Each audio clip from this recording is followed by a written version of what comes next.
Thank you. It's good to be here, Karen.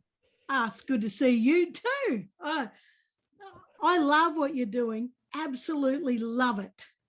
It is a great initiative to try and change the way we use drinking straws. So, 100%. I think it's a massive problem, and you know, plastics in general are a problem, but you know, plastic straws. And I'm a big animal advocate, and I see so many things of, you know, the classic picture of the turtle with the straw up its nose, and you know, other fish and marine life choking on straws, and it breaks my heart. And birds, you know, their guts are full of plastics, and we're in a terrible situation if we don't, when we're making more and more plastics and more and more and more, and if people like you aren't out there, you know, we're in a bit of trouble. So I love what you're doing. So of course, as we introduce, you know, you have created the only straw, and we'll get right into that as we go in, because for everyone listening, it's different to other reusable straws, and it's different to, of course, it's different to the plastic straw, and we'll learn about that as we go.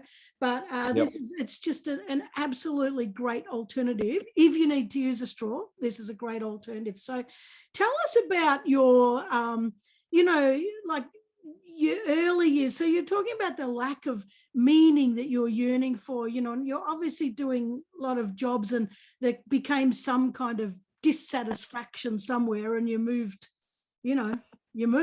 So what were you looking for? Well, I left school at 15. So I was a high school dropout at 15, and I was looking for some sort of purpose, I guess, and I have been most of my life. I've had this entrepreneurial spirit in me that just keeps telling me to try things and do things. Yeah. And I've tried quite a few businesses over the years.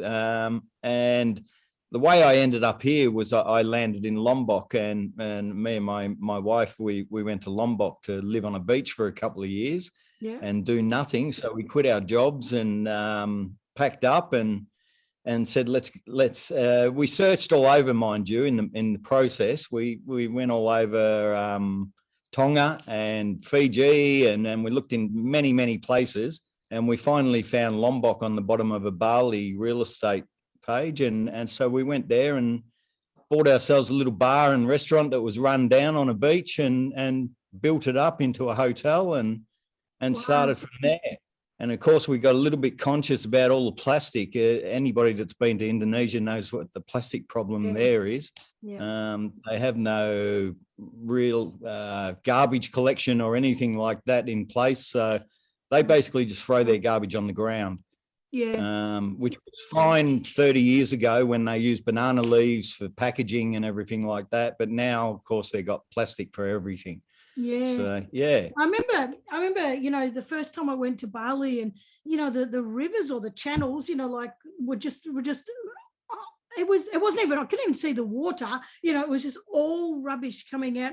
And I was like, wow, I can't believe this, you know. And then I went to the beach at some point, and the whole beach, you know, like it was all just washed up, thongs and plastics. And I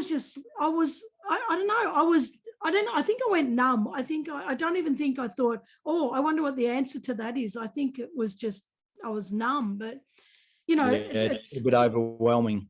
It is. I just want to go back a bit when you said, because this is really critical for other people. You said, I tried many things and they all failed, and that. I think that's a really important thing to bring up, because there's a lot of people who, you know, have great ideas, because ideas, well, we all have bucket loads of ideas, you know, and a lot of people, most of us are too scared to give it a go, because what if it fails? You know, what if I do that thing I want to do and it fails? And I think that it's good for people to hear that every single one of us who has made anything half successful has made 10 times as many failures, you know, trying to get there. So I'm so glad you brought that up.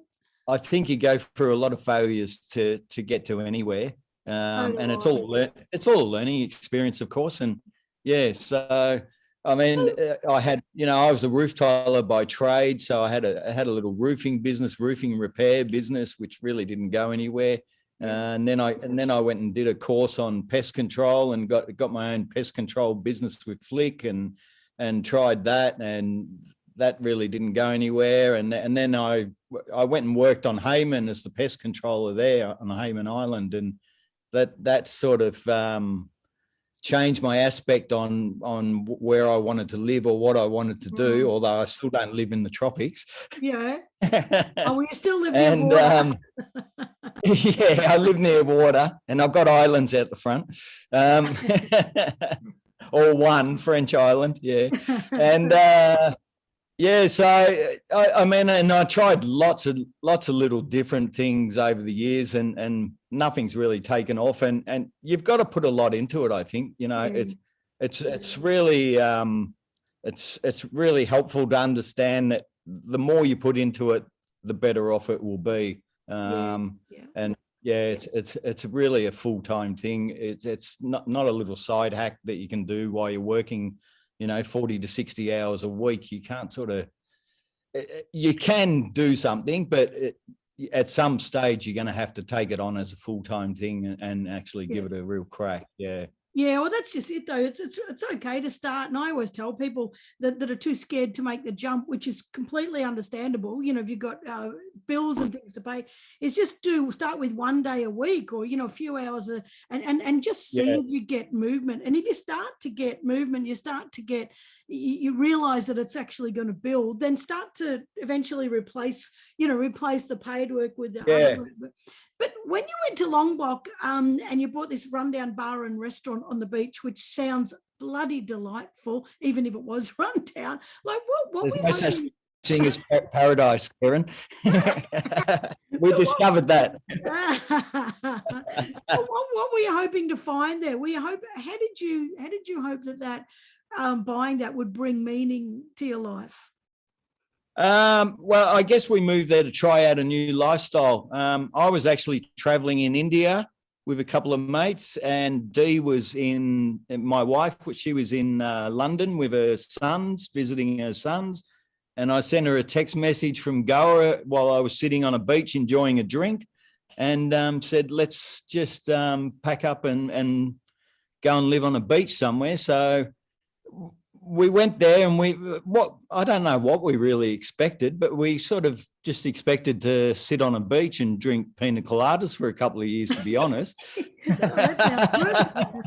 And it didn't really work out that way. We ended up working 12 to 14 to 16 hours a day on a hotel. And of course, all my madness went, I started designing things and drawing all the bungalows, and and it just took off from there. And, in 2011, we started getting a bit of acknowledgement from the guidebooks and things like that. And we were full all the time, and we became really successful at it. So, and it all came down to, we built everything the way we would want it. And all the rooms had everything in them that we would want. And of course, the guests loved it.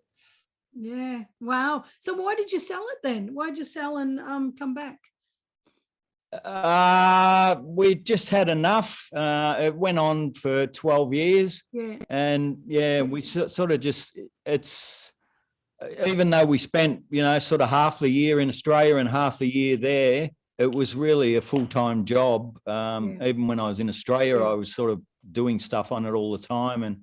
And dealing with all the problems that are associated with living in another country and operating a business in another country gets quite stressful times, and as you can imagine. And so it was just time.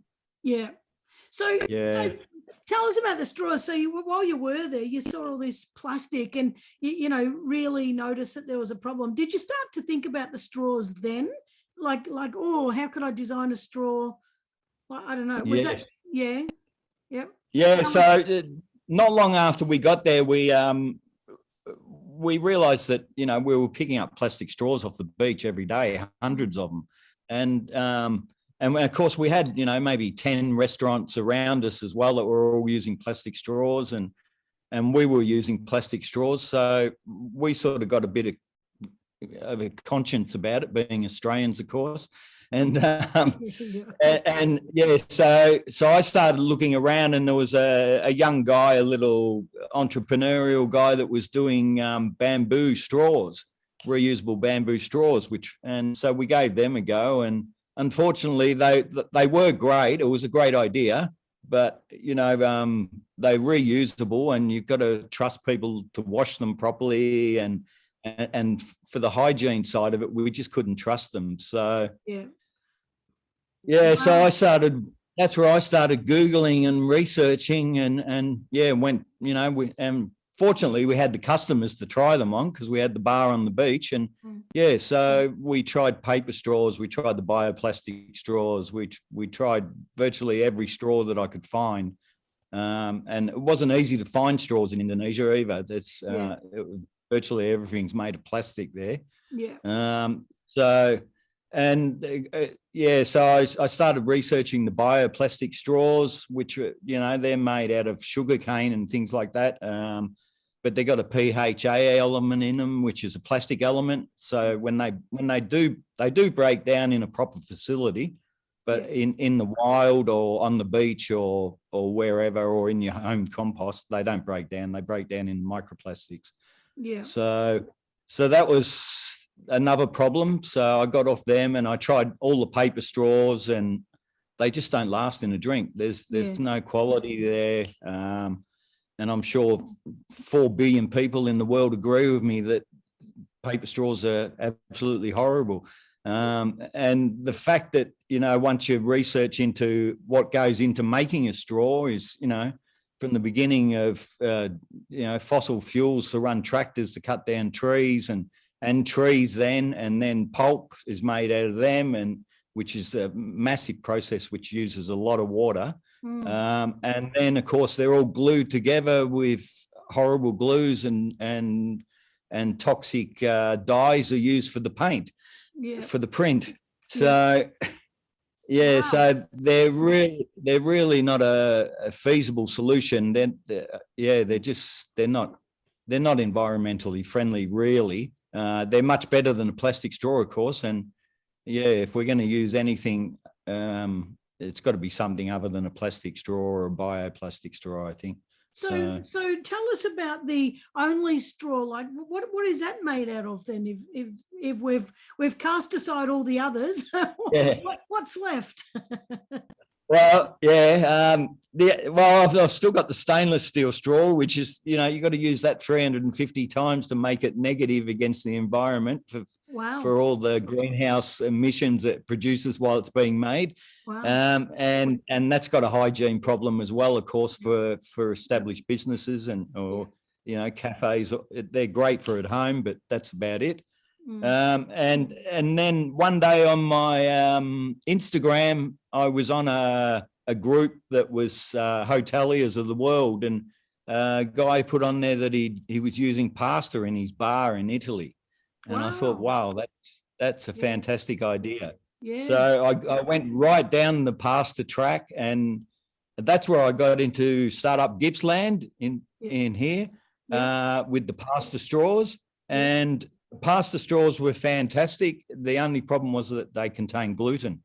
So once I went out and did my validation on the product, which is a fantastic part of Startup Gippsland. So I went out and did the validation, and of course everybody came back to me and said, we can't give our customers something that contains gluten. We don't know who's celiac or who's gluten intolerant or whatever. So I went back to something that I'd found a couple of years earlier in Lombok, but didn't really pursue it too much, which was rice straws. And they're gluten-free, of course, because they're made of rice flour and tapioca. So that's what we've got now. And by the way, I've got one right here. Actually, I've got a few. Glenn sent me a few. So if you're watching on YouTube, you're going to get a whole good viewing of the straws. So they're all different sizes and everything else. And if you're not watching on YouTube, you need to go find this on YouTube and have a bit of a look at these straws. Now, even better than just the straws, a couple of things, like all his packaging is completely cardboard, completely paper, like everything. And it's really fantastic because there's no kind of double standards here. But this is the best part, Glenn. I've got myself a gin here, and I'm in preparation. I decided to get myself a gin, and I haven't had dinner yet, so it's a dangerous thing. And I'm going to pour myself a little drink. And so, if you're not watching this on YouTube, you know you're really missing some good visuals.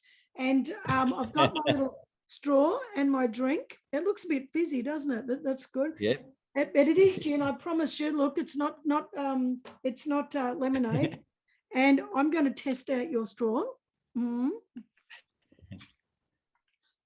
Well, I can tell you that beautiful gin comes all the way up that straw. It's bloody fantastic.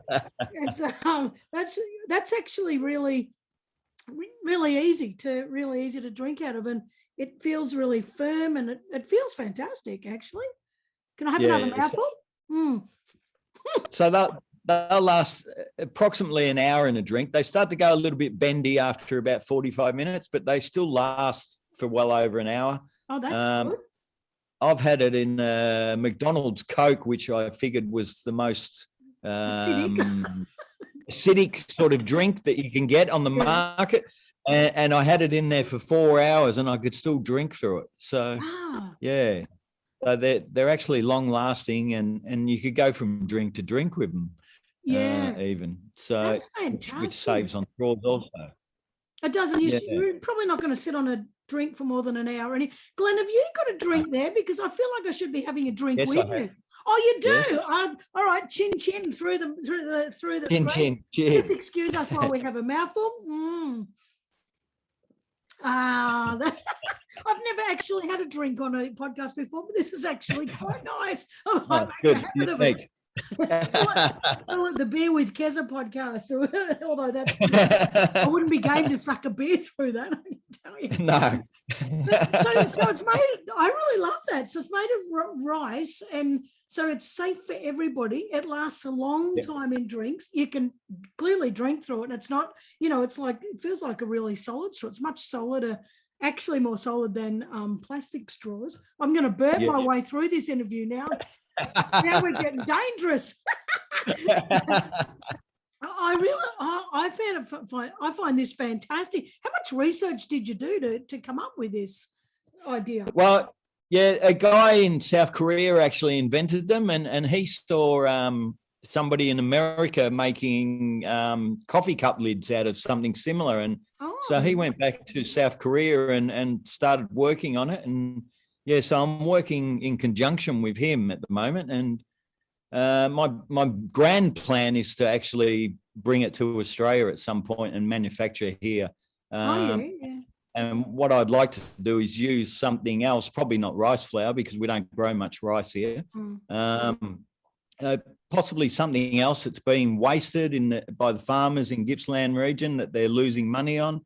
That we could turn into a flour and possibly make a straw out of it. So I think that's the grand plan that I'd like to get over the line. But at this point, it's the rice ones from Vietnam. So that's fine, and because they are still a fantastic alternative. It doesn't matter where they come from.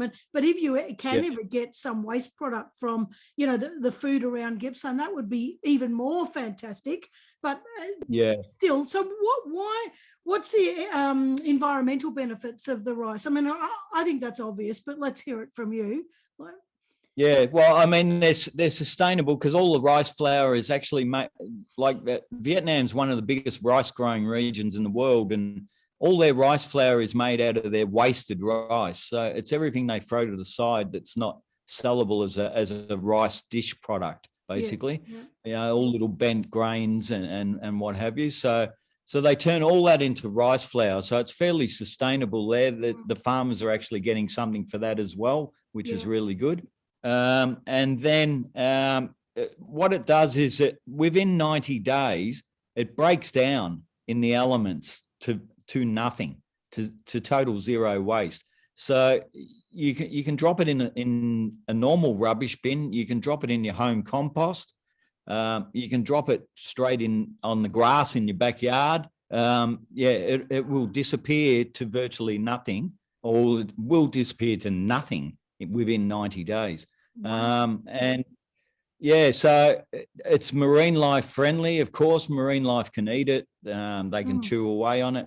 My dog eats them whenever she can get a hold of one. So it's wildlife friendly also, and it's bird life friendly, of course, because birds have a tendency to pick up straws and things and make nests out of it, but also chew on those sorts of things. And they're finding lots of, especially seabirds, they're finding a lot of them with their gut full of plastic. So so it stops all of that. And it's just a great choice, really, compared to all the other straws. I can't see anything wrong with it at all. Like I think every single thing you've said is 100% positive. Do you know? Like I think that's absolutely wonderful. I'm going to give this one to the dog. Actually, I might have a chomp on it first, but I try it with a dog after I finish. But I love the fact, even if it was in the ocean, though, like you say that they can eat it and everything else, but it would probably break down quite quickly in the seawater. People flinging them into the rivers and God knows what. It would break down really quickly anyway. So. Yeah, I mean, it's effectively a noodle. So it's it's a rice noodle, and so it's going to break down to nothing, and in water it'll break down fairly quickly. I've put it out in the backyard here on a rainy week, and by the end of the week it's completely gone. Yeah, so, wow. Yeah. I love this. But you kind of had this idea and then you shelved it, because I don't know, Australia has been terrible, and so has the government been terrible. But, I believe you heard the government say something about, we're going to start looking at maybe not banning straws, but, we're going to start looking at other alternatives. Is that what made you sort of perk your idea back up? Because I know you shelved it for a bit. And is that sort of what gave you hope? And tell us what happened there.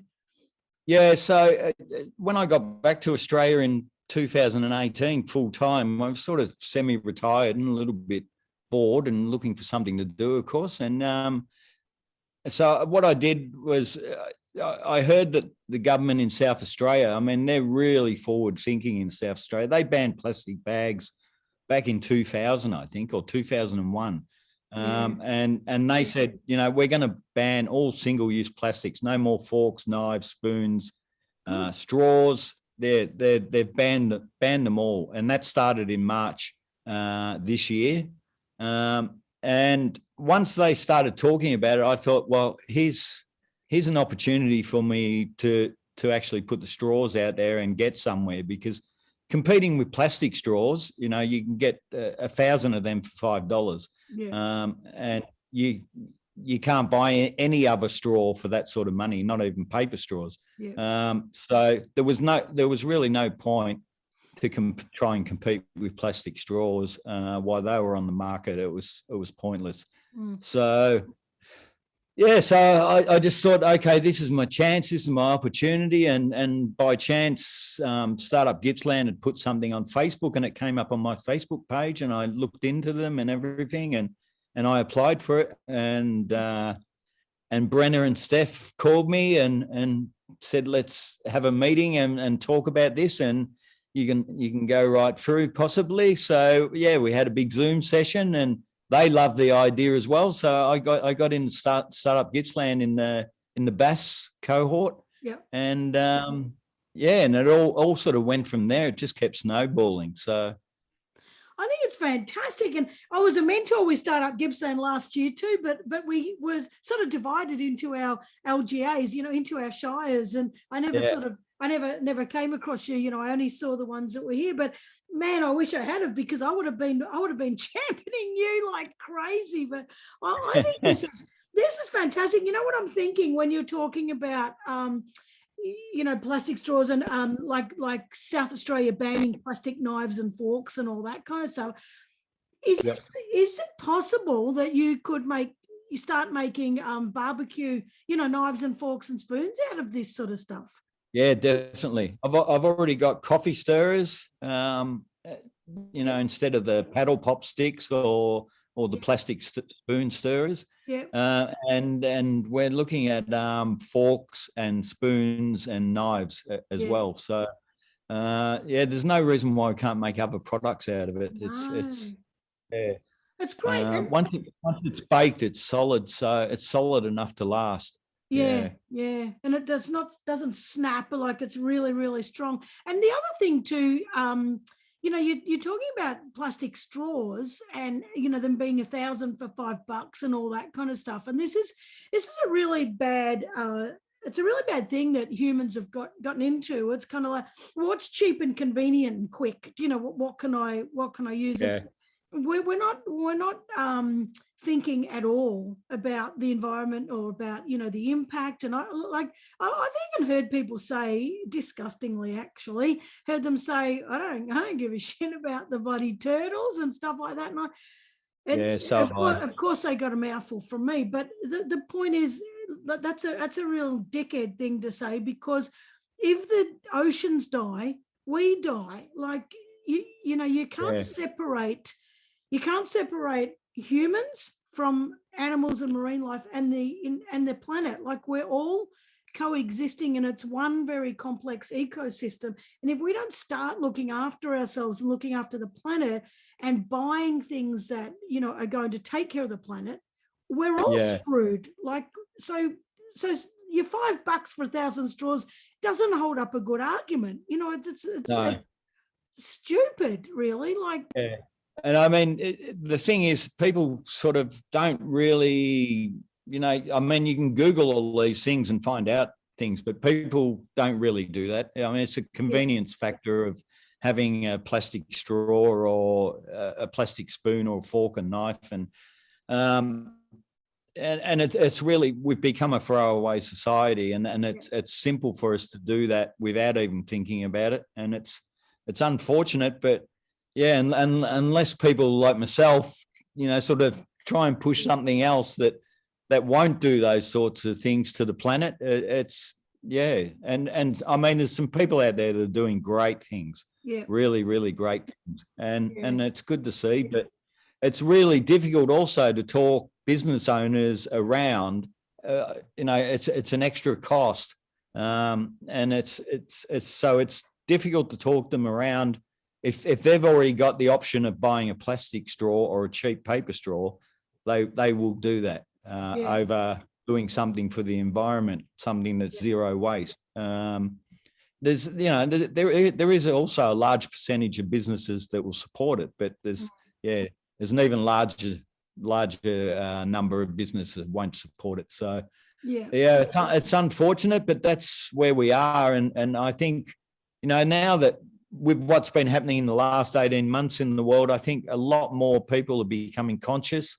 They're a bit more concerned about what's going on around them, their environment around them, what their children's future hold, or what their grandchildren's future hold. So everything's starting to change, and I think within the next 5 years we'll see a lot more changes. So And I think for every business that does take it on, it's just kind of growing, isn't it? For this one, and then next week another one, then next week another one, and it's just going to keep growing. It's not growing fast enough, but it is growing. When I go to now, don't get me wrong, I don't go to the pub unless I'm doing a talk or something, at a pub. And what I've noticed is that they are starting to ask. They're all asking now, do you want a straw? So at least, and the same with a lot of other places. And McDonald's is now, obviously they've got cardboard straws, which as you say, they're pretty crappy, but at least some of those bigger places are starting to take action. So and eventually I hope eventually go to your straws. I don't know what this big. I'm just looking at this really big one. It's so wide. That's for bubble teas. Oh, is it for bubble? Oh, that's so good. I was thinking to myself, if I bloody took a swig with this great big but I'd be pissed in 2 minutes on here. That's a great idea, because I had a bubble tea the other day and it had a paper straw and I couldn't get the bubble up, and it was like get stuck on the end, and it was funny. No, that's fantastic. Oh, that's Yeah. I just looked at it and thought, geez, I'd be pissed in 2 minutes if I started going through that big thing. And I think this is absolutely wonderful. And you know, when you did the Startup Gippsland program, you know, what did you take away from it? What was the best thing you took away from that? I think the best thing I took away from that was the actual validation side of it, and you know how they really. I think it was over 2 weeks that they spent all this time on talking about validation of your product, and you know, and your MVP, your most viable product. I think it was. I can't remember what minimum MVP standard product. for. Yeah, minimum viable product. Yeah. And and I mean that was for me, because I had to pass the straws, that absolutely proved which direction I needed to go and which direction version 2 needed to be. And the other thing that you get from doing something like that, I mean, it's really fantastic to be amongst all those people with ideas. Yeah. And if you've got that entrepreneurial thing going, you can actually give them possibly ideas, or they give you ideas of what to do, and it's just great. Everyone sort of pats themselves on the back, and pats each other on the back, I should say. And it was a really fantastic experience, and I got so much support from Bass Coast Shire, you know, from the Mayor Brett Tassari and all right through the whole Shire. They've been fantastic, and they've helped me get a grant for a marketing grant from Latrobe Valley Authority, and so it's been a really, really good experience.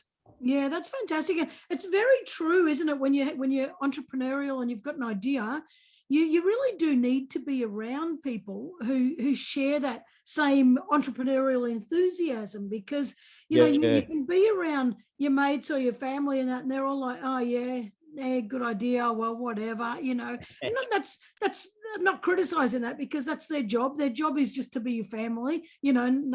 It's well, sort of. I reckon they should support, but anyway. But when you got a room full of 20 people and everybody's just cheering you on, you know, that's a really special environment. And you know, Jim Rohn famously says you're the sum of the 5 people you hang around with, you know. And if you're hanging around with 20 that are, you know, let's go, let's get this done. It's fantastic. And I also like what you said about the minimum viable product, and you know, you put out the pasta straws, and the benefit of actually testing it, you know, with customers is that you could have spent 20, 30, 40,000, you know, investing in making pasta straws and lose the whole lot, you know. So it would have failed. So no, it was really good. It was a real eye opener for me, and I really learnt straight from the word go. Basically, you know, okay, this is the wrong direction. I need to pivot here, and I need to go down the gluten-free direction. And so it all changed from there, and it's sort of gone in leaps and bounds since then. That's fantastic. Have you had any setbacks? Like, what sort of challenges have you faced? Because this happens to most people. You know, they get an idea and then they get put off at the start. Got all this self-doubt and imposter syndrome. Finally, they do start, you know, and then they get moving a bit. And then there's all that, I want to quit. You know, I give up. I've hit a roadblock. I've hit a setback. What sort of things have you sort of encountered? Yeah. Well, I mean, getting them from Vietnam's been really, really difficult. And I hired a sourcing company, and I spent a lot of money on that, which really went sort of nowhere, which was a little bit of a problem. And that was a fairly large setback also. And then I sort of I went back to square one and found the guy in South Korea that actually invented them, and started to deal with him. But that's also been extremely difficult, dealing with, you know, people from another country that speak another language, that, you know, English isn't their first language. And yeah, so getting all that together has been extremely difficult. And then on this end, introducing them to people, everybody loves them. As soon as they see them, they go, fantastic. As soon as you tell them the price, they're roughly about 5 cents each. They don't want to know anything about it. So it gets a little bit difficult there, and that's where, you know, I like to say, you know, if you're operating a pub or a business where you can give your customers the option of taking a straw or not, this is where you can save money on it, and you can, the ones that do have a straw can have a quality straw, and remember you for it and talk about you for it, and it's, you know, it's Instagrammable, it's social media friendly, it's great for your brand, it's great for your business to be doing this. And yeah, so there is lots of points that I can point out to them, but yeah, I mean, and understandably with the COVID situation and everything, the hospitality industry has been one of the hardest hit. And you know, so to think about straws right now for them is not on their priority list. But in saying that, also there's some of the bigger companies that are, you know, they've got a whole team working on their sustainability issues and everything like that in their hotel. You know, they might have a group of hotels or whatever. So they're being really positive about it. So it's going to take time, but everything that's going to be successful takes time. Oh, absolutely.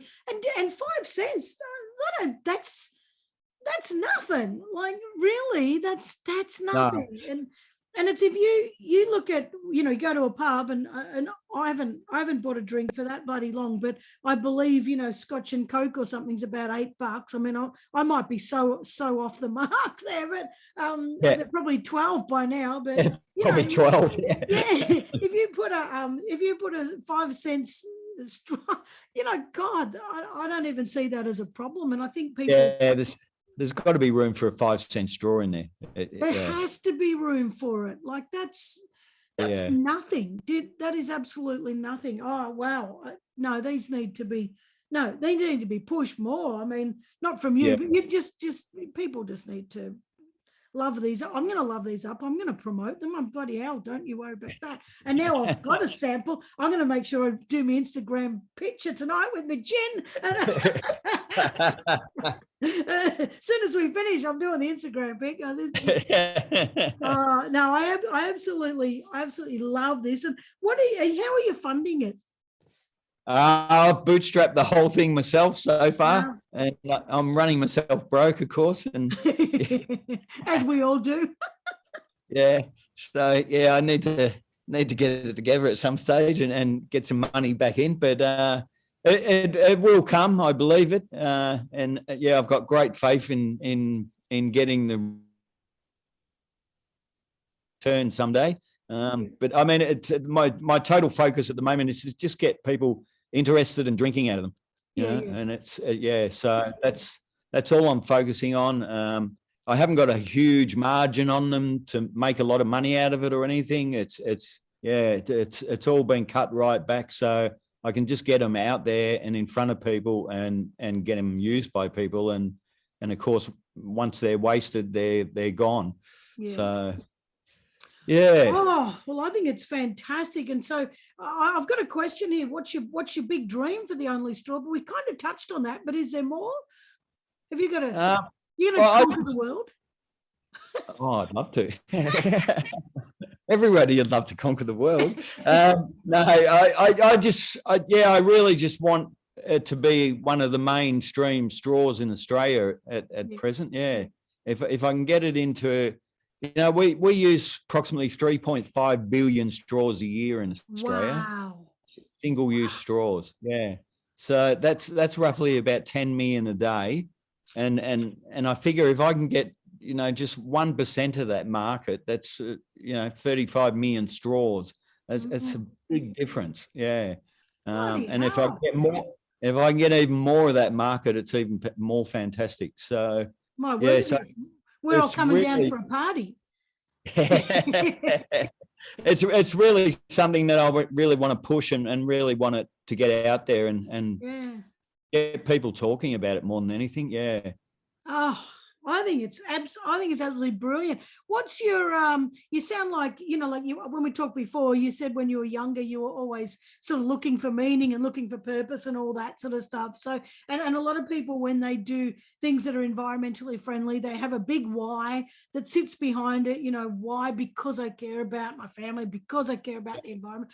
What's your big why? What are your big I think my biggest why is the planet and marine life. I mean, we lived in places that were so fantastic to snorkel around. There was turtles all around you. Yeah. There was a million different types of tropical fish, and the coral was all beautiful colors and everything. And to see a plastic straw floating through there was just heart-wrenching. And yeah, so it's really about the environment for me. But it's also about my kids and my grandson. I've got a little grandson, Lenny, who's a year and a half old. And, I mean, he needs to grow up in a world without all this going on, I think. It's time for us to stop rubbishing it and start looking after the planet a bit more. Yeah, 100%, 100%. And stop thinking about ourselves and start thinking about, grandkids and future generations and even people that we're never going to meet in the future. That it come generations after we've gone. Like it's incredibly selfish to say, I don't give a shit, long as I'm happy. Like we have to care about who's coming after us, and it's the only way. Look, go on. I think more people will get like that over time. Yeah. So. Yeah. Well, I was just talking on another podcast and, another interview, and we're talking about Gen Y and Gen Z, and they're so big on give back and protesting about, things not being right. I think that as they move through even more, there's going to be a lot more changes because they're going to demand changes, they're going to demand change from the big corporations and that sort of stuff. So I think that's absolutely just wonderful. Oh, yeah, boy. I mean, it's really, I mean, the plastic industry is a massive industry, and of course they've had a hold over all this for quite a long time, and it's just time for a change. Yeah, it is. It absolutely is. We can't keep sustaining it, and we've got all these floating islands of plastic, all around the oceans, and it's got to change. So, bravo to you for, being one of the people that because not everybody can invent something, that's actually going to make a difference. So kudos to you. I think it's bloody fantastic. Now I've got the big question. It's not really a big question. I've just made it part of my pattern. Maybe I keep deciding whether should I piss this off, but no. So this podcast is Get Off the Bench, and it's to inspire people to take action. What advice would you give to somebody who has learned about an issue that troubles them, but feel they can't do anything to help solve it? Well, I think, just to take small steps and change slowly. I mean, we personally in this house have changed so much in the last 5 years, I guess, towards plastic and towards everything. And you just need to make those small changes and think about better ways to do things. And there's businesses out there. There's ideas out there. Everybody's got ideas. Everybody comes up with ideas every day to fix things, to do things better. And you've just got to focus on it, I guess, and try and work out a way that you can turn that into that idea into a product or a service and make the world a little bit greener at the same time. And as we talked about earlier, it's really difficult to do while you've got a full-time job. But if you try and do it slowly, step by step, small baby steps into it, and get that MVP out there, and sort of validate your your product, and then start to take it full head on and go for it, I think. Yeah, I agree.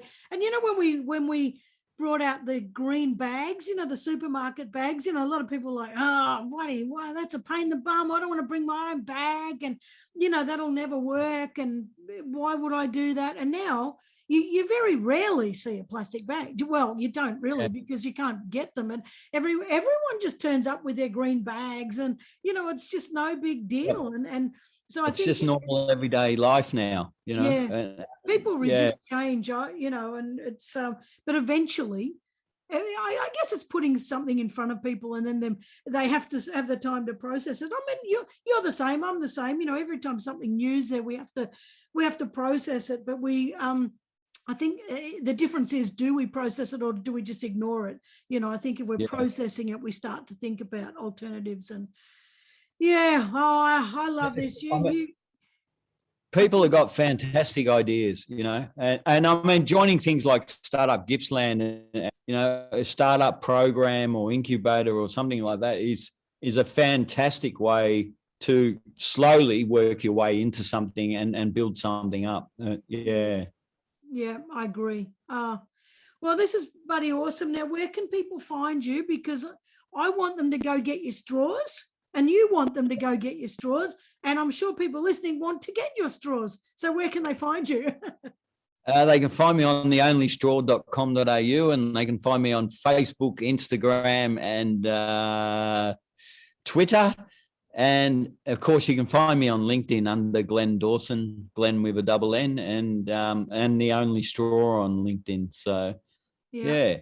Fantastic. Well, I hope people do go look at them, and start following you, and start buying them. Actually, that would be the best thing, and just start using them in your house. And if you're having Friday night drinks, with your mates, and that depends on bloody lockdown, because who knows, you can or you can't from week to week. But if you're having a few friends around, grab some for 5 cents. That's going to cost you not even $1 to have a damn good night.